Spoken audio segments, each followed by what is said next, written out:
falou, esse tipo de homenagem é uma coisa que não é o nosso cotidiano, não é o nosso objetivo. Quando o Clito me falou dessa homenagem, o sentimento, a primeira vontade não é isso que a gente busca, é um tipo de evento que a gente pessoalmente não cultiva, mas primeiro não tinha como não ficar envadecido pela homenagem, primeiro porque se não fosse o apoio que as entidades empresariais de Macaé nos têm dado nos últimos anos, com certeza a gente já teria jogado a toalha, certo? Sem o apoio de vocês, não teríamos chegado até aqui. Ainda temos muito para andar, mas com certeza, e aquela audiência pública foi crucial, do projeto Report, o principal projeto que a gente vem desenvolvendo em Macaé, e se não fosse as entidades empresariais de Macaé, o apoio que vocês deram, não teria tido aquele sucesso, que repercutiu até Brasília, por incrível que pareça. Tive reunião 2 semanas atrás em Brasília, e o evento da audiência pública do Report chegou lá. Tinham pessoas na reunião que já tinham escutado da audiência pública. Macaé é uma cidade que foi adotada por meus pais. Esse vídeo aqui é brincadeira, eu não sabia que esse vídeo não machucando a gente, vai emocionando a gente. Meu pai era para estar aqui hoje, com meu irmão Maurício, infelizmente não pudemos estar presentes, porque meu pai teve uma cirurgia marcada de última hora para amanhã de manhã, então para eu poder vir, Maurício teve que ficar lá para acompanhá-lo amanhã. Meu pai é apaixonado por Macaé, minha mãe era mais ainda. Eu só nasci em Campos, porque meu avô paterno era médico, então a mamãe perto de ter as crianças, ia para lá, ele fazia o parto, depois a gente voltava para cá. Certo? Mas eles dois adotaram Macaé, ensinou todos os filhos a cantarem no meio de Macaé, então eram loucos com Macaé. Macaé realmente teve o privilégio do petróleo e agora está tendo a oportunidade do gás. Essa história do gás, à medida que a gente vem estudando e aprendendo e conversando com os potenciais interessados no gás, a gente fica cada vez mais impressionado com o poder que tem, isso não é só em Macaé, vai ser no Brasil todo, mas logicamente quem está próximo do ponto de recepção, do ponto de tratamento, vai ter cada vez um preço mais competitivo, e a capacidade do gás como matéria-prima, como combustível de atrair indústrias é uma coisa fenomenal. Nós temos uma grande sorte, a gente já imaginava que isso teria que acontecer em algum momento, mas esse governo federal que está aí com esse programa de abertura do gás, isso é música para o ouvido de Macaé, música para o ouvido do Brasil todo, mas em Macaé, caso a gente consiga lograr êxito no que nós estamos tentando fazer aqui, vai ser muito interessante. O que o Navega falou não é bem a realidade, a gente não é o maior investidor de Macaé, a gente está trabalhando para trazer os maiores investimentos para Macaé. Só mudou a tônica.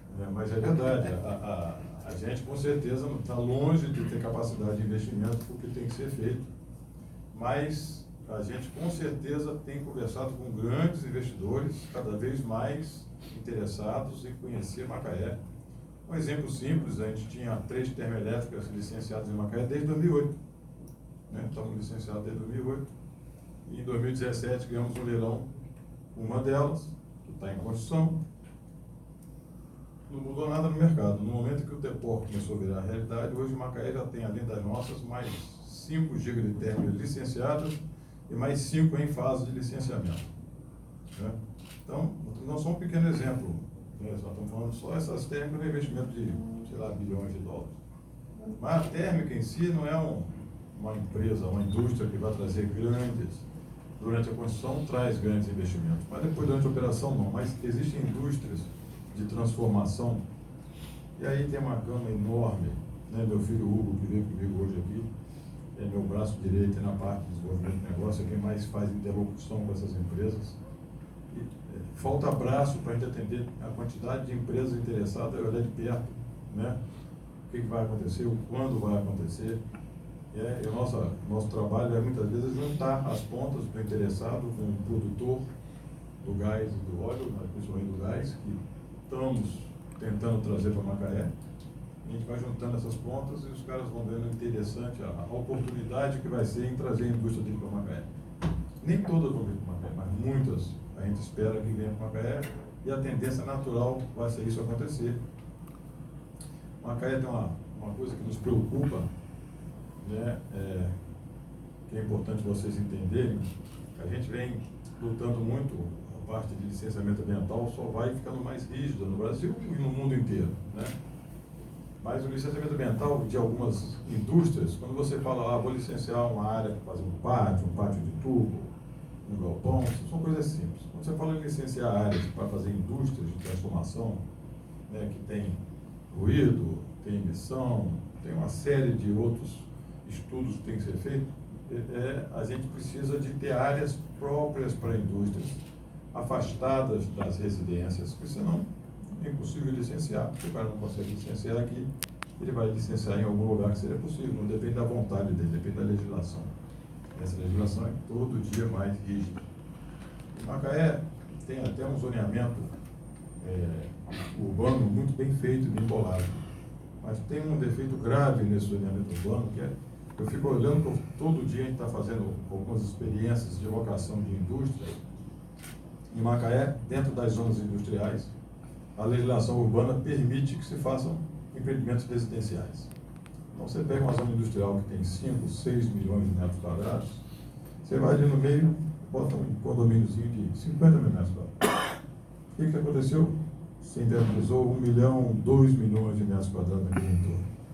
Pode fazer o que ali? Galpão, pátio. Macaé tem galpão e pátio para uns 100 anos para frente. Acho que a cidade mais tem galpão e pátio é Macaé. Então não adianta ter mais área para galpão e pátio. Precisa de indústria. Aí o cara vai na frente e faz outro condomíniozinho. O que houve? Naquela zona industrial foi o beleléu. Não se bota mais indústria. Estou falando de indústrias grandes, estou falando de indústrias de gás química, indústrias de transformação, indústrias de fertilizantes. Né? São parques industriais que precisam de 500, 600 milhões de metros quadrados numa indústria dessa. Mas se ali do lado tiver um residênciozinho, não vai botar ali. Então, isso é uma coisa que nos preocupa muito. Eu acho que é uma coisa que todos nós, né, que somos empresários, a gente tem que conversar com o poder público, se depende do executivo, do legislativo. Né? Porque ali vou botar, o cara tinha um planejado. Se você for na unidade, eu estava pensando em fazer um condomínio aqui, sempre tem alguém que vai ficar não vai ficar satisfeito com isso, mas se você pensar no todo, não adianta fazer um condomínio, você não vai ter para quem vender. Né? Quem compra as coisas são as pessoas que vêm trabalhar, e a Macaé Industrial é a Macaé que vai fazer a Macaé crescer com consistência, que a Macaé é prestadora de serviço nos últimos 40 anos, é essa Macaé que a gente conhece. Mas daqui para frente, nós vamos ter que ser a Macaé Industrial, que aí sim são indústrias que vêm e ficam 50 anos, 100 anos. Basta a gente ir a algumas cidades industriais do sul, vai Joinville, para dizer que é Joinville. Joinville não tem óleo e gás, é só indústria, tem que espetar. Né? Então, a gente tem essa chance, mas isso é uma coisa que preocupa demais, porque eu fico olhando mesmo na retroárea do Tepop, tem 6 milhões de metros quadrados, o que sobra para botar uma indústria, uns 500 mil metros quadrados, o resto não consegue colocar, que já está muito próximo da população. Então, isso não é para o nosso benefício, é para o benefício de todos. Tem muita terra ainda, tem muitas zonas industriais ainda com disponibilidade, mas se continuar essa mistura de zona industrial com zona residencial, nós vamos perder a indústria por falta de locais aptos a serem licenciados. Bom, mas voltando aqui à homenagem em si, uma homenagem feita por empresários nos envadece muito, que só sabe o que é difícil ser empresário quem é empresário. Meus 3 filhos resolveram trabalhar comigo, podiam ter trabalhado como empregado, acho que iriam muito bem, podiam ter feito concurso público, quiseram, quer trabalhar, ótimo. Graças a eles eu estou aqui, senão, sem eles 3, com certeza não estaria no ponto que nós estamos aqui. Mas ser empresário é todo dia de manhã acordar, tomar as decisões certas. O que eu vou tomar de decisão hoje para cumprir meus compromissos, com meus empresários, com meus fornecedores, para alcançar meus objetivos. E por mais que você acerte muitas vezes, mesmo você fazendo o possível, você pode dar com os burros na água, porque sempre pode acontecer um fator externo que você não estava esperando, muda o mercado, você de um dia para o outro, quem é empresário no Brasil sabe disso. Conheço muito empresário competente que quebrou, levanta, faz de novo, quebra, levanta, mas conheço algum quebrado 2, 3 vezes, estão bem hoje, ou quebraram e não conseguiram levantar, mas não por culpa dele, o cara trabalhou muito. Não é fácil ser empresário, não. Todo mundo aqui que sabe, isso vale para o cara que tem uma quitanda, o cara que tem um supermercado, é difícil ser empresário, não é fácil. Mas quem tem tino para ser empresário, não tem outro jeito, o cara não consegue, né? Você vai quebrar, vai arrumar outro troço para fazer ali, porque está na vontade de ser empresário e concordo com navega. Se não forem os empreendedores, não forem os empresários, nós estamos normal. O que move o país são os empreendedores, não há dúvida, e cada um no seu segmento compõe o todo que faz o Brasil andar para frente. Então, que eu tenho a agradecer a vocês demais, contar com vocês demais para a gente continuar nesse desafio de botar o TEPOR de pé. Falando um pouquinho do TEPOR, nós perdemos aí 8, 10 meses uma ação judicial movida por uma ONG de São Paulo, isso é público, jornais. Logicamente, uma ONG de São Paulo, no sede da Faria Lima, que nunca fez nada no estado do Rio de Janeiro, aparecer aqui para abrir uma ação contra o TEPOR. Logicamente, existe interesse por trás que em negócios grandes acontece. Eu trabalhei muito pela construtora, trabalhando muito para o Grupo X, no Açu, e depois no Porto Sudeste, e também sofria com isso. Não é fácil, empreendimento grande sempre, quando você faz alguma coisa, incomoda outra pessoa, e às vezes só te retardar já é importante para o concorrente, mas fazer o que faz parte do negócio. E temos que dar um testemunho que, se não fosse o governo do Estado, a gente ainda estaria parado, à medida que o governo do Estado tomou, né, e eu tenho que dar um testemunho. Ele fez isso motivado por um deputado macaense, que foi Chico Machado, tá certo? A gente já vinha conversando com o governo do Estado, através da Secretaria de Desenvolvimento, já vinha tendo um bom retorno, mas quem foi o motor que fez, foi lá apurrear o governador, mostrando a importância do povo, foi o deputado Chico Machado. Eu tenho que dar esse testemunho, que é verdade. E essa medida judicial que o governo do Estado obteve, que é uma suspensão da sentença, que nem era o liminar mais, era uma sentença, é uma medida judicial que dá uma retaguarda jurídica muito grande para a gente, porque para parar o projeto de novo com uma liminar é muito difícil, especialmente se for o mesmo assunto. Teria que arrumar um assunto, teria que arrumar uma fragilidade jurídica muito grande, que a gente acha que não existe. Toma todo o cuidado possível para isso, fazemos tudo com muito cuidado, sem cortar prazo nenhum, tentando fazer tudo dentro do figurino. Mas esse tipo de medida judicial dá uma bloqueada. Eu estava conversando com a Navega. Hoje, o Comperj, que é um empreendimento da Petrobras, de bilhões de reais, tem uma decisão judicial de segunda instância, cancelando todas as licenças que o INEA emitiu para o Comperj. Ou seja, o Comperj teria que estar parado hoje. Não está parado, continua em construção o PGN lá, porque lá, há uns 8 anos atrás, houve um pedido de suspensão de sentença acatado pelo tribunal. Graças a isso, o Comperj não parou, e até tomou, usando os mesmos caminhos que o TEPOR usou, de fazer um convênio com o IBAMA, que a mesma coisa lá, a questão de competência. Essa questão de competência no Brasil, o próprio presidente do IBAMA atual falou que isso acontece no Brasil inteiro. É uma legislação muito polivalente, é difícil você ler de um jeito, entende de um jeito, entende de outro. Então, o Comperj hoje está copiando os passos que o TEPOR fez em fazer um termo de cooperação entre o IBAMA e o INEA para resolver essa questão lá também. Mas, graças à medida que tem lá similar à nossa, não parou a obra. Então, essa é uma medida que nos dá muita tranquilidade. Existe uma resistência do ICMBio, que é do Parque de Jurubatiba, é uma outra fragilidade do projeto do TEPOR. Essa fragilidade, a gente tem muita tranquilidade de que ela está superada, como nós falamos na audiência pública, quando nós compramos o projeto, já existia essa resistência do ICMBio, do Parque de Jurubatiba, de ter um risco de haver uma erosão no parque provocado pelo terminal, tá certo? Logicamente que nós também temos muito medo disso, não queremos ter erosão nenhuma.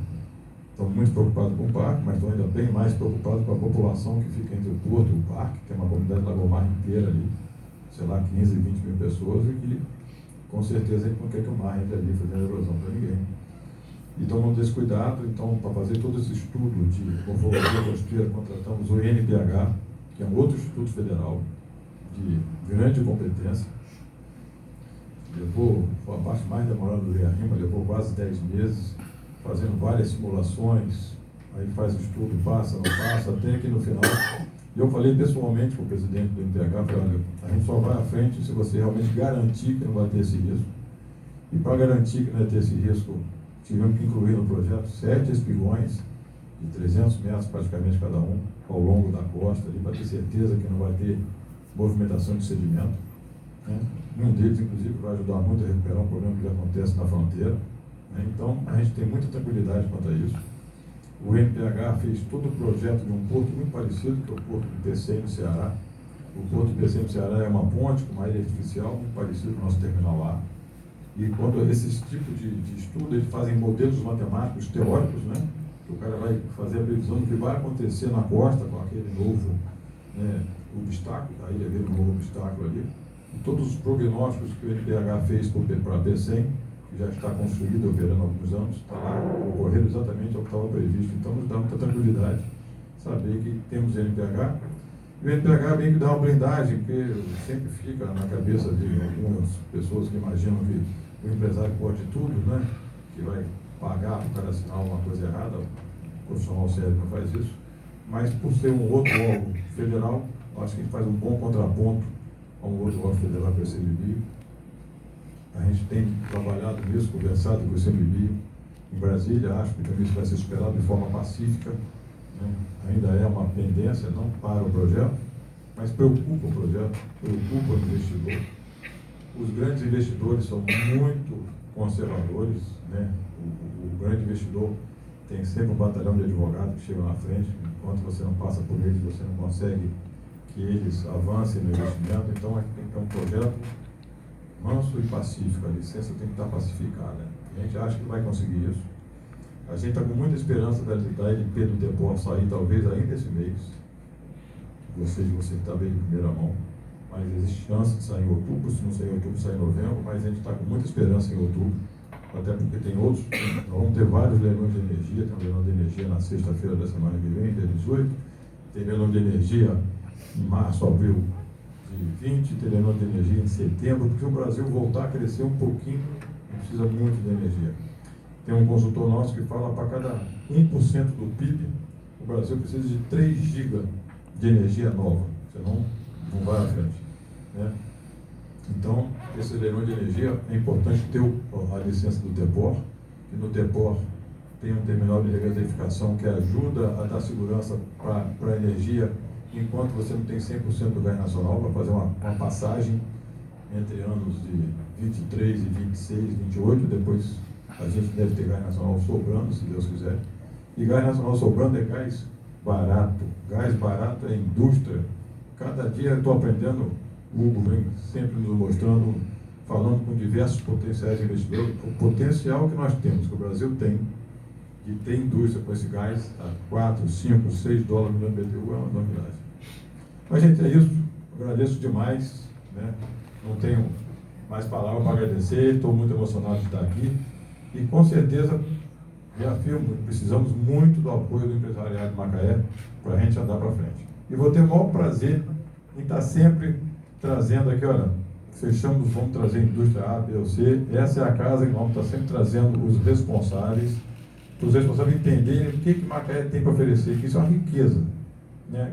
Isso ajuda muito o cara se convencer a vir para Macaé, o capital humano que tem em Macaé, sem falar em hotelaria, sem falar em uma série de facilidades, mas o capital humano, a mão de obra treinada que Macaé tem hoje vale o ouro para a gente. Muito obrigado, boa noite.